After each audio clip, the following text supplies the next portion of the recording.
Cell 1. In this cell, we're delving into the significance of network graphs in analyzing financial markets, particularly in understanding the interactions between various assets. The essence of this discussion lies in the realization that stock returns are interconnected, and the structural insights that network graphs provide can unearth relationships that traditional time series data might miss. We begin by considering the nature of markets as systems rather than merely a collection of isolated assets. Stocks don't operate in a vacuum. Rather, they interact through various channels such as sector exposure, supply chains, capital flows, and investor behaviors. These interactions create a complex web, and network graphs can effectively model this intricate correlation structure. Key elements in this analysis include identifying how stocks influence one another and understanding the concentration of risk among them. This approach is particularly valuable when comparing different investment strategies. For example, technical strategies may inadvertently cluster exposure to certain risks, while fundamental strategies might concentrate risk within specific sectors without realizing it. Furthermore, buy and hold strategies can spread risk differently over time, revealing layers of complexity in performance outcomes that aren't apparent through simple return comparisons. One of the core insights network analysis provides is the ability to identify hidden bets. Two strategies that seem to yield similar returns may actually carry vastly different risk profiles when examined through the lens of network connections. This analysis can pinpoint stocks that act as hubs, showing whether a given strategy is dominated by a few key names, and can help assess whether diversification is genuine or merely an illusion. This method is particularly crucial for strategies like top-end selections, factor portfolios, and momentum systems. Networks allow us to understand why performance can diverge and enable the detection of regime shifts within market behavior. Moreover, they align closely with modern portfolio risk dynamics. In essence, the critical takeaway here is that while comparing strategies reveals the existence of any potential edge, network analysis sheds light on the underlying reasons for that edge's appearance or disappearance.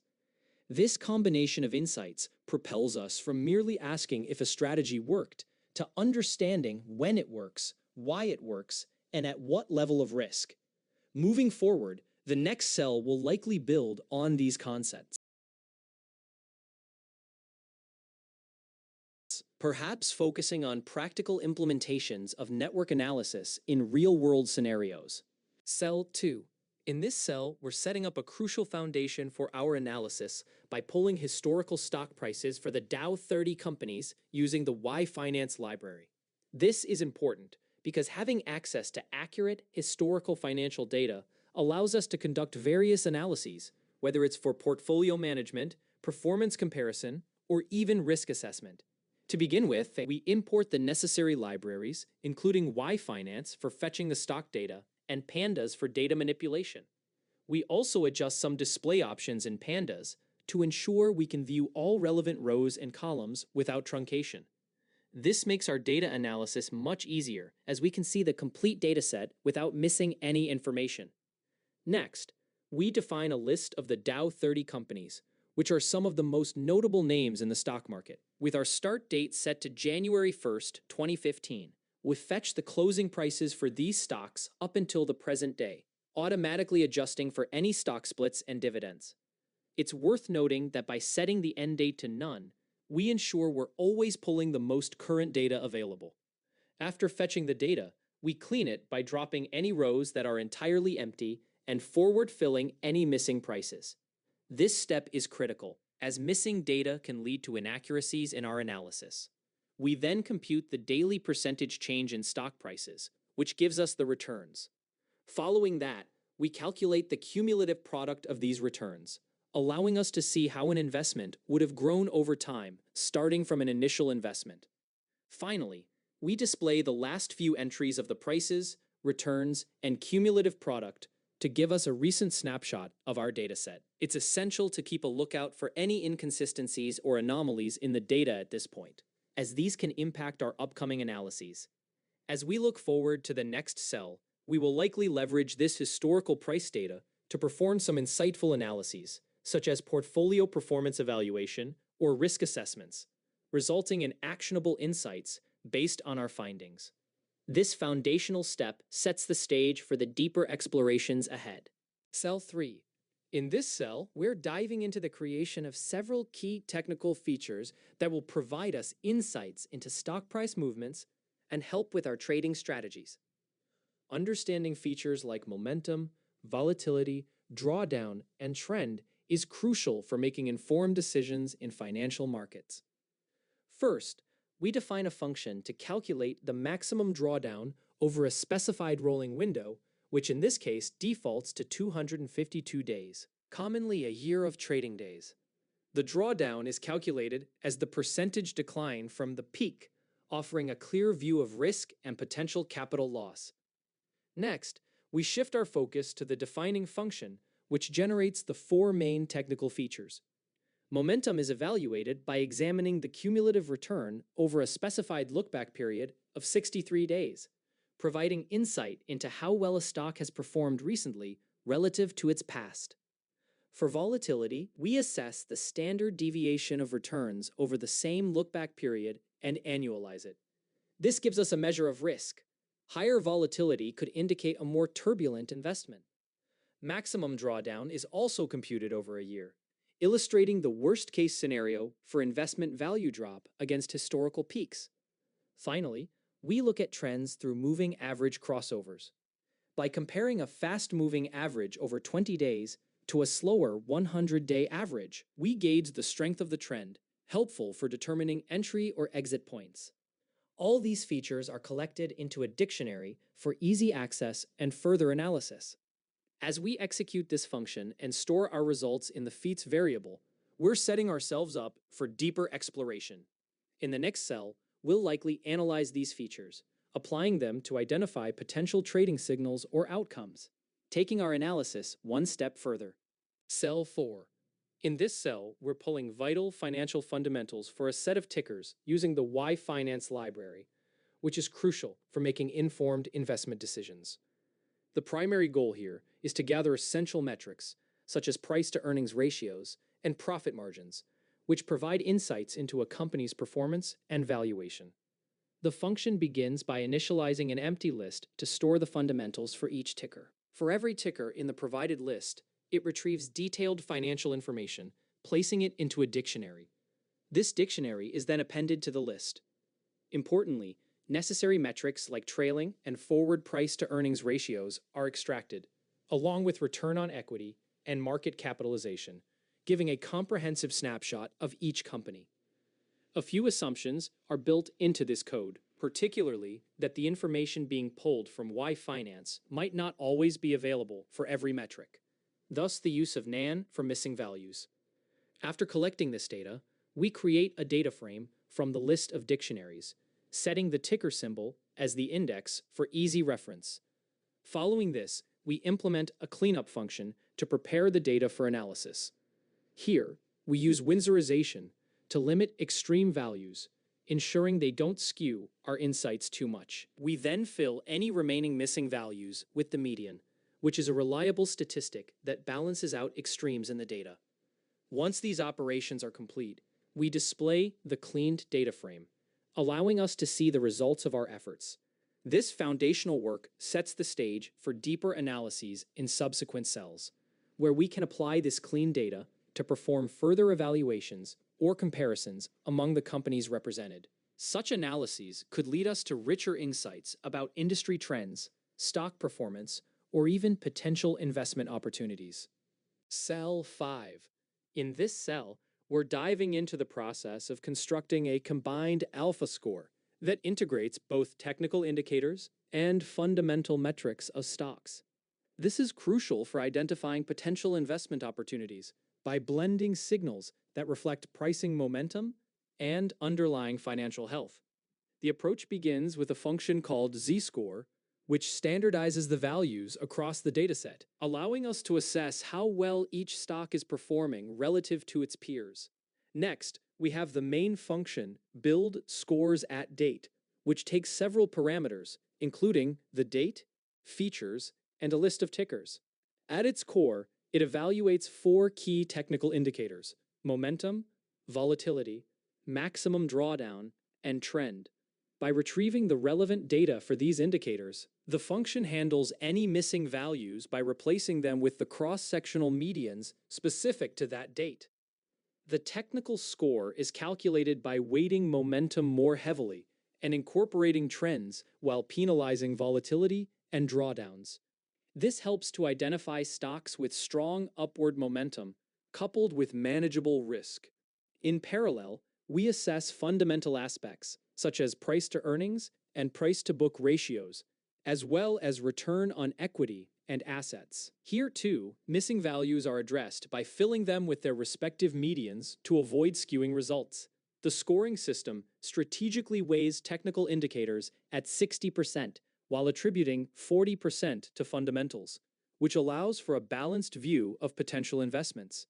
Finally, to ensure robustness, the function guards against any infinite values or remaining missing scores, ensuring that the final output is clean and actionable. This robust calculation yields both a comprehensive score and expected returns that can guide investment decisions. Moving forward, the next cell will likely build upon these scores to identify specific stocks or enhance the strategy by leveraging the insights gained from this alpha score. Cell 6.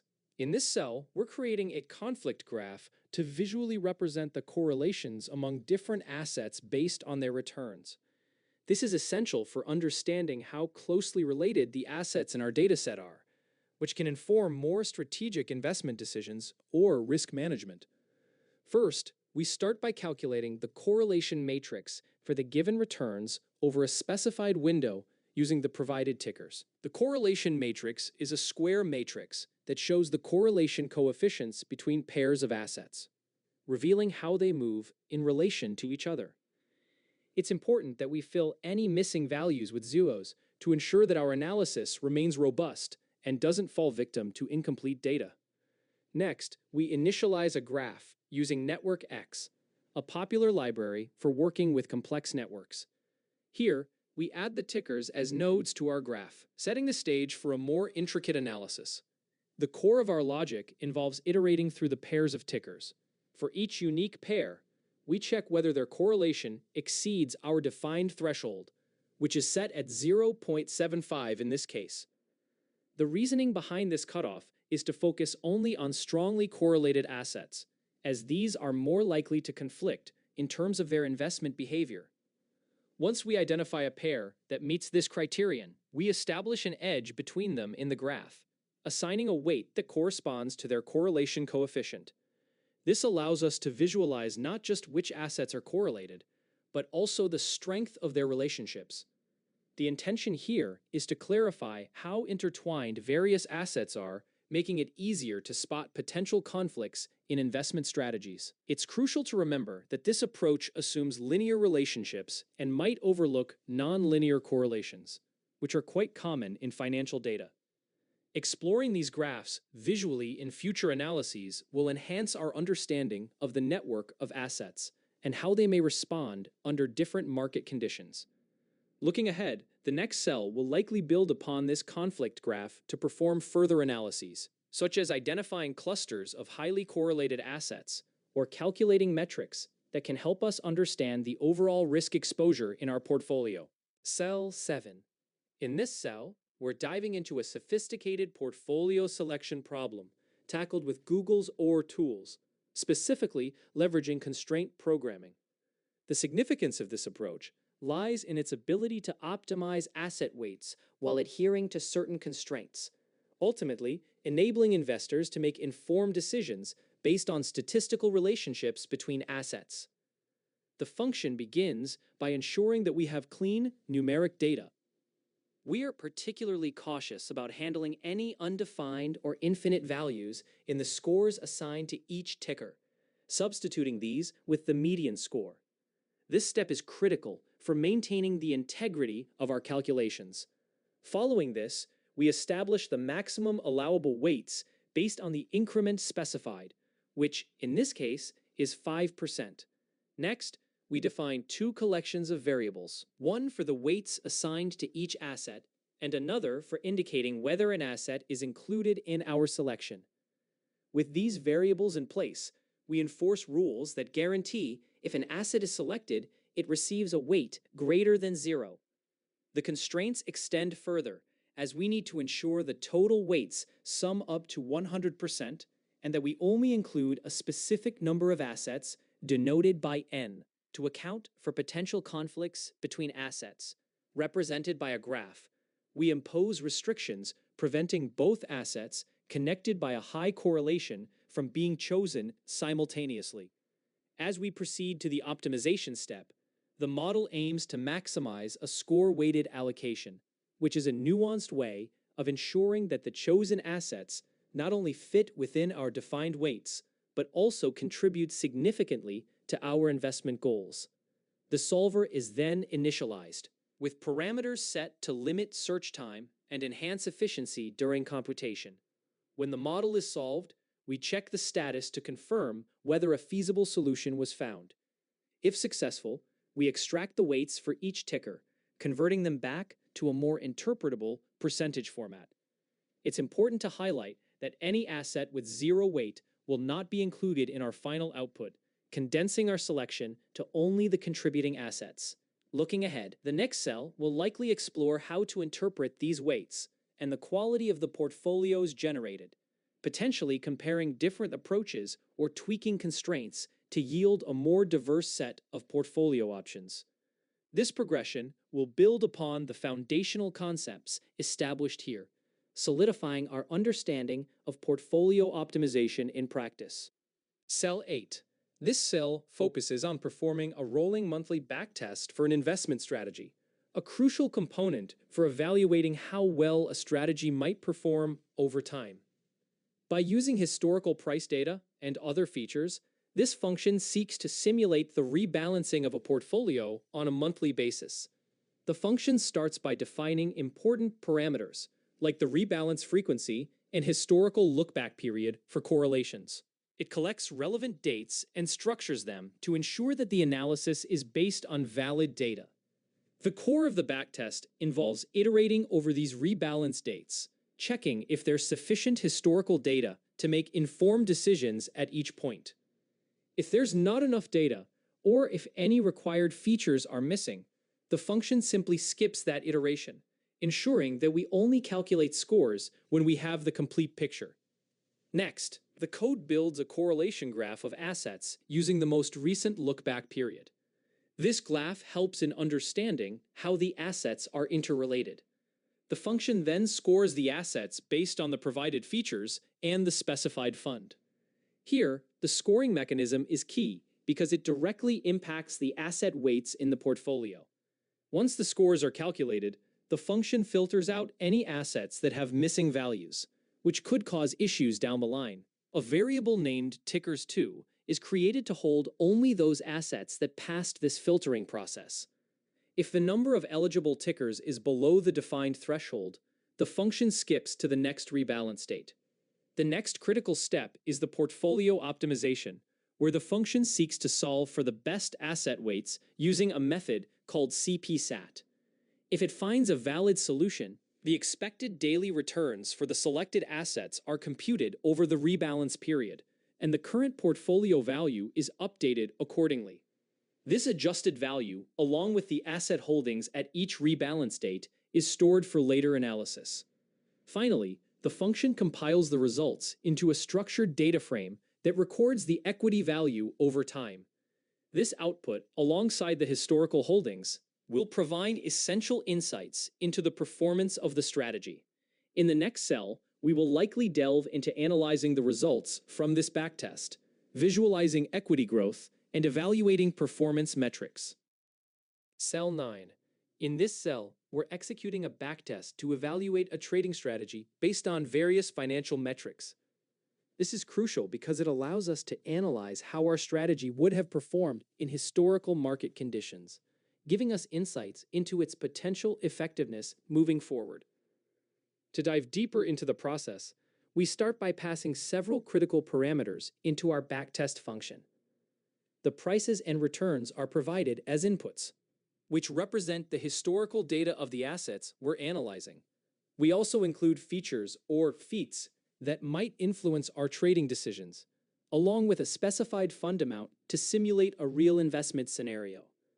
The rebalance parameter is set to monthly, meaning we'll evaluate our strategy and make adjustments every month, which is an important consideration for managing risk and seizing opportunities. Additionally, we incorporate a correlation look-back period of 63 days, which helps us understand how assets are interacting with each other over time. The correlation threshold is set at 0.80, which means we'll only consider assets that are strongly correlated in our analysis. We're also specifying a maximum of 10 assets and a stepping percentage of 5, giving us a structured way to manage the portfolio and ensure diversity without taking on excessive risk. Upon running this cell, we capture two important outputs: the equity curve, EQ, which shows how our investment value fluctuated over time, and HIST, which contains a record of the backtesting results, revealing how many trades were executed throughout the test period. Observing the tail of the equity curve helps us evaluate the recent performance of our trading strategy. As learners, it's essential to notice the assumptions being made, especially around the chosen parameters, as these could significantly influence the outcomes of our backtest. Misjudging correlation or failing to consider market conditions could lead to a flawed strategy. Looking ahead, the next cell will likely build on this output by visualizing the performance of the backtested strategy, translating these results into actionable insights for further refinement.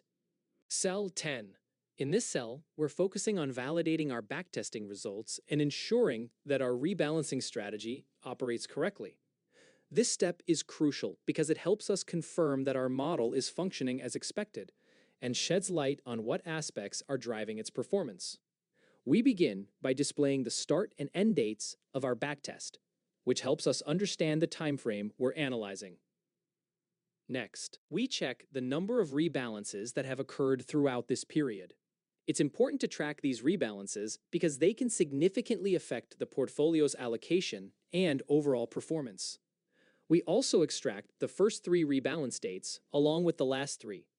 This provides us with insight into whether rebalancing is happening as planned and at the right intervals.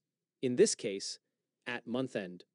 If we observe any irregularities in these dates, it could indicate a malfunction in our rebalancing logic or point to potential areas for improvement. It's critical to remain cautious regarding any assumptions we make about how the rebalancing should function. Any errors in timing can lead to skewed performance results, so keeping a close eye on these outputs is imperative. By confirming that everything aligns with our expectations, we can build confidence in our backtesting process. Looking ahead, the next cell will likely delve deeper into performance metrics and diagnostics. We'll explore how different factors contribute to overall outcomes, further enhancing our understanding of the strategy's effectiveness. This will set the stage for refining our approach and optimizing performance even more. Cell 11. In this cell, we are constructing a benchmark equity curve which acts as a reference point to evaluate our investment's performance against a baseline. This is crucial because it helps us understand how well our strategies are doing in comparison to a standard, in this case, an equal-weighted Dow. The first step involves calculating the average returns across all the assets, which we achieve by taking the mean of the returns on each day. This average, referred to as bench rets, essentially provides the daily performance of our benchmark. Next, we create the benchmark equity curve itself by aggregating these daily returns, represented here by the cumprod function. This function effectively compounds the returns over time, allowing us to see how an initial investment would have grown if it followed this benchmark. It is important to note that we're aligning our benchmark with a specific date range using the minimum and maximum indices from another dataset, EQ. This ensures that our benchmark equity curve is synchronized with our other performance data. The re-index function then ensures our benchmark retains the same index as EQ, filling any gaps in the data that might arise with a forward fill, so the equity curve remains continuous. Finally, we display the last few entries of our benchmark equity curve, which provides a snapshot of our benchmark's recent performance. As we move forward, this benchmark will serve as a critical reference for assessing our specific investment strategies in the next cell, where we will likely begin to analyze how our individual strategies stack up against this baseline. Cell 12. In this cell, we're utilizing Plotly Express to visualize the equity curve from our backtest, which provides critical insights into the performance of the trading strategy over time. By generating this graph, we can immediately grasp the fluctuations in equity, helping us identify periods of growth, decline, and overall stability in our investment approach. To break down the workflow, we first import Plotly Express, a powerful library that enables interactive visualizations. The line graph is then created by using the equity data, with the x-axis highlighting the date and the y-axis reflecting the equity value.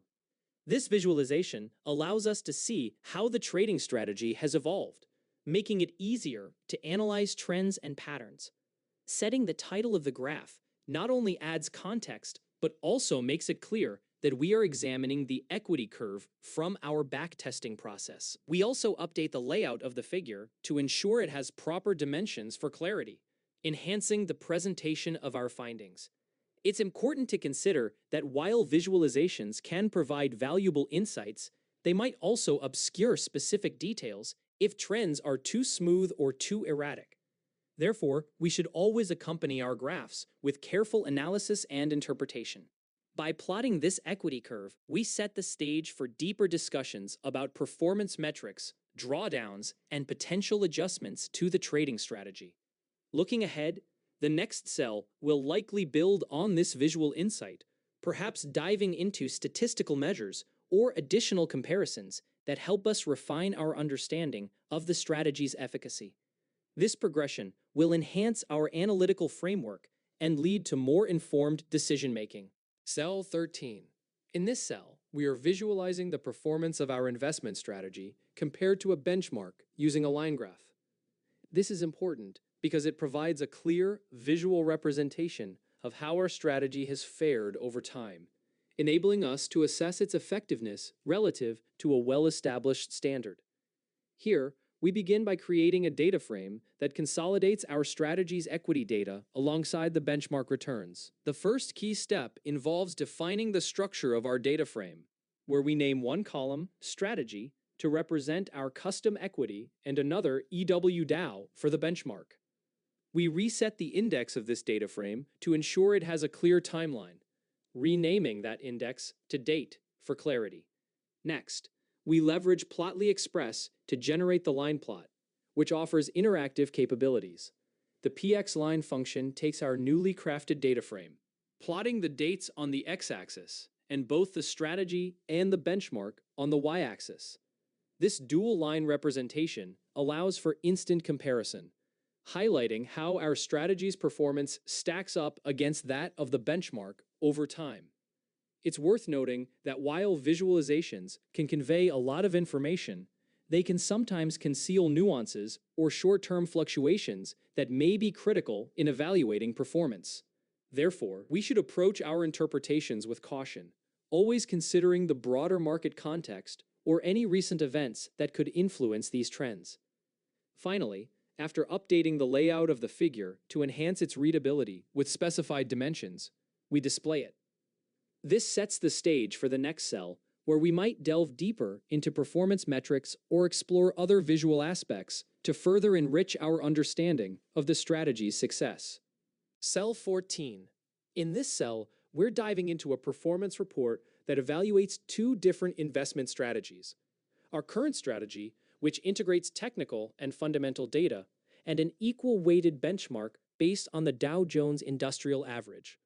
Understanding the performance of these strategies is crucial, as it allows us to assess their effectiveness and refine our approach moving forward. The code begins by calculating daily returns from our equity curve. Although these returns are extracted from monthly data, they still provide valuable insights. We use the percentage change function to compute daily returns, discarding any missing values.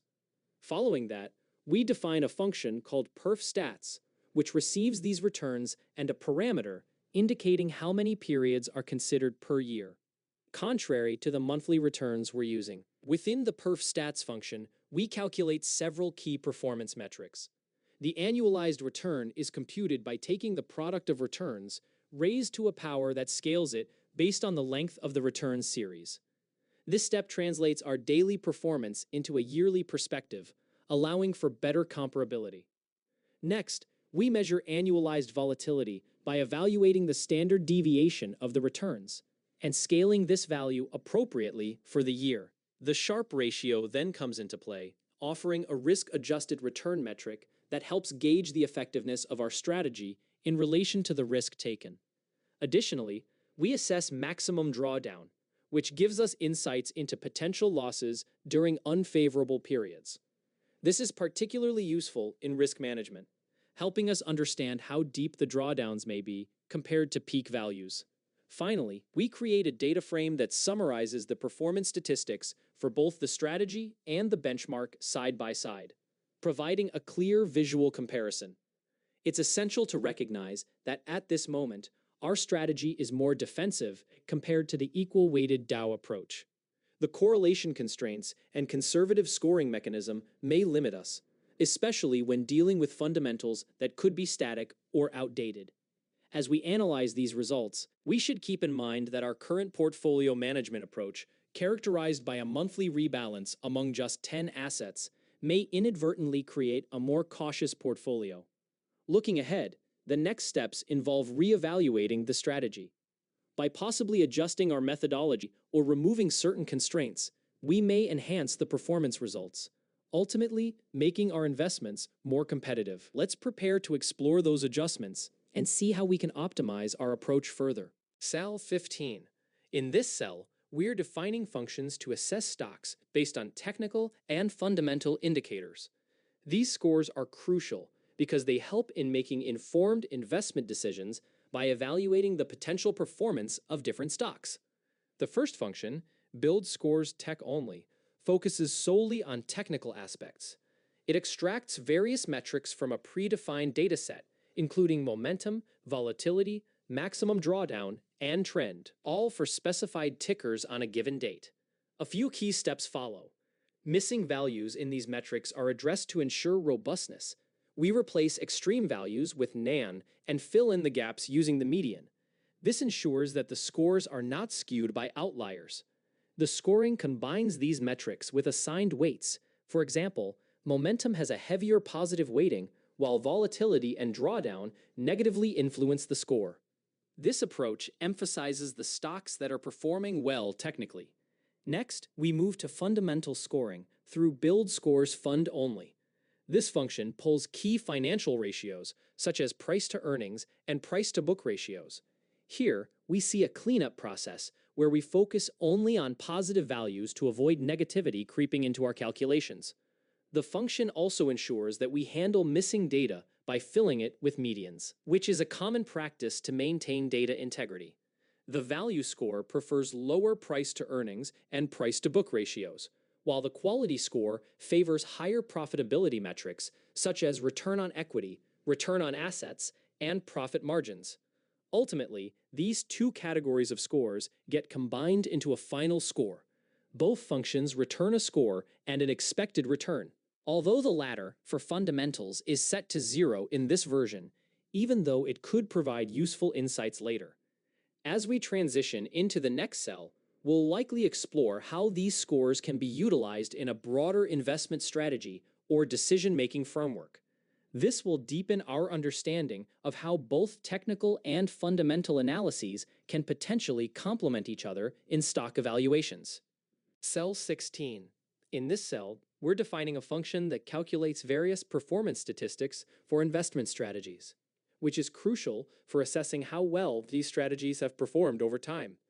This function takes in equity data, a strategy name, and a risk-free rate, and through several calculations, it summarizes key metrics like annualized return, annualized volatility, Sharpe ratio, and maximum drawdown. To dive deeper into the logic, we begin by extracting the equity data, ensuring to drop any missing values. Next, we compute the percentage change in equity values to analyze how returns fluctuate over time.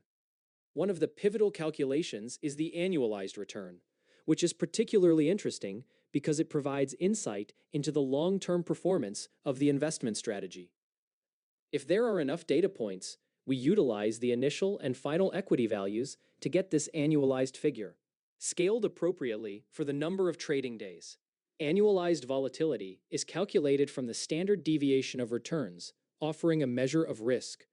It's consistently multiplied by the square root of 12, assuming these returns are monthly, which gives us a generalized view of how investment performance can vary. The Sharpe ratio melds these two concepts, comparing actual returns to what could be expected from a risk-free investment, thus giving a comparative measure of risk-adjusted returns. Maximum drawdown, the deepest drop from a peak in equity, is also computed, highlighting potential risks an investor might face during downturns. The assumptions here hinge on the availability of data. If there aren't enough returns, some metrics will yield not a number, indicating a lack of valid data to summarize performance accurately.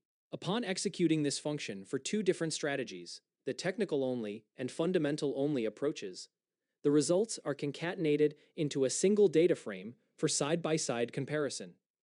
This will help in visually contrasting how each strategy performs based on the metrics we calculated. As we look forward to the next cell, we'll likely build upon these performance measures by integrating them into a broader analysis. This could involve visualizations to better understand these statistics, or applying them to inform future investment decisions. Cell 17. In this cell, we're diving into a backtest for a trading strategy, which is crucial for determining whether our approach is effective.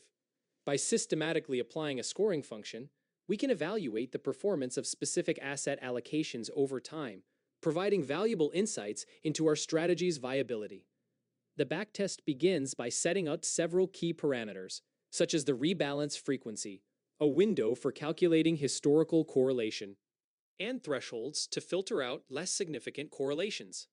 Notably, we're working with a timeline defined by trade dates alongside prices and returns data to pinpoint when rebalancing occurs. This is significant because proper timing is essential for a successful investing strategy. Within the loop, we traverse through the rebalance dates, checking first whether there's enough historical return data available. This is essential to ensure our decisions are based on a solid base of information. We also check that our feature set includes the necessary momentum indicators. When we have the required data, we compute a correlation graph for the assets, allowing us to understand their relationship within the defined window. Next, we employ the scoring function to evaluate each asset against our criteria, filtering out any resulting scores that aren't finite. This is an important step, as it helps us exclude variables that don't yield sensible metrics, which could otherwise skew our analysis. Once we have our validated tickers, we check if their count meets our requirements. If it does, we proceed to solve for the optimal portfolio weights, ensuring that our selections align with our defined strategy. As we accumulate performance values, we continuously update the equity, gradually assessing how our investments grow over time. Finally, the function returns a detailed data frame of equity values alongside a historical record of holdings, providing a comprehensive view of how well our strategy performed throughout the test period. Looking ahead, the next cell will likely build on this framework by analyzing the output equity curves and possibly comparing them with benchmarks or other strategies to gain a deeper understanding of our investment approach's effectiveness. This comparison will help us refine our strategy further and make informed decisions moving forward. Cell 18. In this cell, we're focusing on calculating the equal-weighted Dow benchmark equity using daily returns and visualizing how this benchmark compares to tech-only and fund-only equities. This is crucial because it allows us to understand the performance of a diversified portfolio against specific sectors. To achieve this, we first compute the equal-weighted daily returns by averaging the daily returns across our tickers. This gives us a consolidated view of how the portfolio is performing on a day-to-day basis. Then, we take these daily returns, adjust them by adding one to account for growth, and calculate the cumulative product.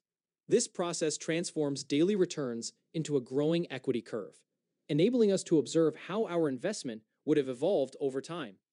Next, we extract the month-end values from this cumulative return series. This is important for capturing key performance metrics at regular intervals, making it easier to compare against other investment strategies. We then prepare our data for visualization by concatenating the equity curves of technology stocks, fund stocks, and our equal-weighted Dow benchmark into a single data frame. This consolidated view helps in making direct comparisons clearer. It's essential to drop any missing values to ensure our visualizations are accurate and consistent. With our data clean and organized, we leverage Plotly Express to create a line chart that displays the performance of the tech-only, fund-only, and equal-weight Dow strategies over time. The visualization will give a clear depiction of how the different strategies stack up against one another. As we move forward, we'll likely dive deeper into interpreting this visual, exploring the trends and implications of our findings.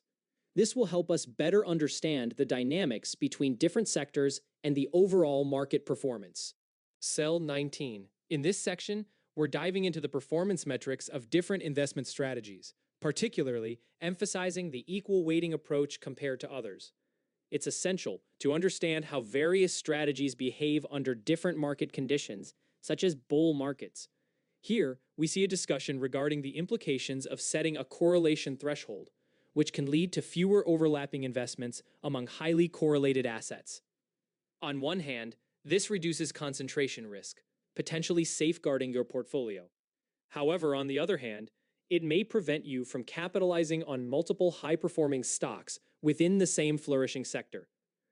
We know that strategies which frequently adjust their holdings may encounter challenges, particularly in capturing momentum. This can result in suboptimal performance, especially during periods of market noise, leading to what we term being whipsawed by erratic signals. The equal weighting approach stands out as it offers a stable method of exposure, benefiting from the natural upward drifts in the market without getting derailed by excessive trading. Upon reviewing the performance of both the technology-focused and fund-focused strategies, it becomes evident that they struggled against a simple buy-and-hold strategy for the equal-weighted Dow. While technical and fundamental methodologies can outperform during specific market conditions, they tend to lag significantly when the market is bullish and trending. The buy-and-hold strategy retains its advantages in such environments, riding the upward waves without the drawbacks of frequent trading. Moreover, trading frictions, such as turnover rates and the costs from spreads and slippage, can further diminish returns for those actively managing their portfolios. The pitfalls, such as look-ahead bias and coverage constraints, particularly in fundamental analysis, can also impose serious restrictions on performance. In summary, while both technical and fundamental strategies yielded lower overall returns, the trade-off came with reduced volatility, which may indeed be a valid goal for some investors. Ultimately, the equal-weighted buy-and-hold strategy emerged victorious due to its lower transaction costs and tax efficiencies, alongside yielding better returns. Looking ahead, the next section will likely explore more advanced strategies and considerations, digging deeper into market behaviors and potential optimization techniques. Cell 20. In this cell, we're diving into the importance of comparing technical, fundamental, and buy-hold investment strategies. Understanding these differences is crucial because they stem from distinct beliefs about how markets function, and this knowledge can significantly influence capital allocation, model design, and risk management. At the heart of these strategies, buy and hold suggests that returns primarily arise from long-term economic growth, dividends, and the power of compounding earnings. This approach emphasizes broad market exposure and assumes that by simply holding on to investments, one can benefit from overall market upward trends over time. On the other hand, fundamental strategies operate under the notion that returns come from identifying mispricings related to economic realities, such as a company's profitability or capital efficiency. These strategies rely on the market's occasional underreaction to slow-moving information, creating opportunities for savvy investors who can spot these discrepancies early. Then we have technical strategies. which emphasize behavioral economics. They assume that returns are driven by behavioral patterns like momentum and trend persistence, along with aspects of market microstructure. These strategies focus on the timing of trades, capitalizing on delayed reactions and feedback loops that can distort market pricing in the short run. By comparing these approaches, we get valuable insights into whether skill is necessary for generating returns or if exposure to the market alone suffices. This distinction not only separates return generation from risk management, but also guards against forming misguided conclusions about investment efficacy. Lastly, this analysis encourages a disciplined approach to evaluating strategies, fostering a robust understanding of market dynamics. Looking ahead, the next cell will likely build on these comparisons by exploring specific metrics and methodologies used to measure the performance of these strategies, further illuminating their strengths and weaknesses. Cell 21. In this cell, we're reaching the conclusion of our current analysis. It's a moment to reflect on everything we've accomplished in this notebook, recapping the journey we've taken and the insights we've gleaned. As we wrap things up, it's essential to consider the significance of our findings and how they can be applied in real-world situations. Throughout this notebook, we've explored various data sets, applied different analytical techniques, and drawn meaningful conclusions. The ultimate goal has been to understand the underlying patterns in the data and to measure relationships effectively. Each step we've taken was carefully designed, ensuring that we maintain clarity and accuracy in our analysis. In evaluating our results, it's crucial to think about the implications of our work. Consider how the insights gained can inform decision-making in relevant fields or industries. Additionally, we should be aware of any assumptions made during our analysis, as these can significantly impact our findings. A cautious approach is always advised, as no model is perfect, and understanding its limitations is just as important as recognizing its strengths. Next, we will build on this foundation by diving deeper into the practical applications of our findings. We'll explore how we can implement these insights in real-world scenarios and what strategies we might employ moving forward. So, let's transition into the next phase of our analysis with an open mindset, eager to discover the broader impact of our work.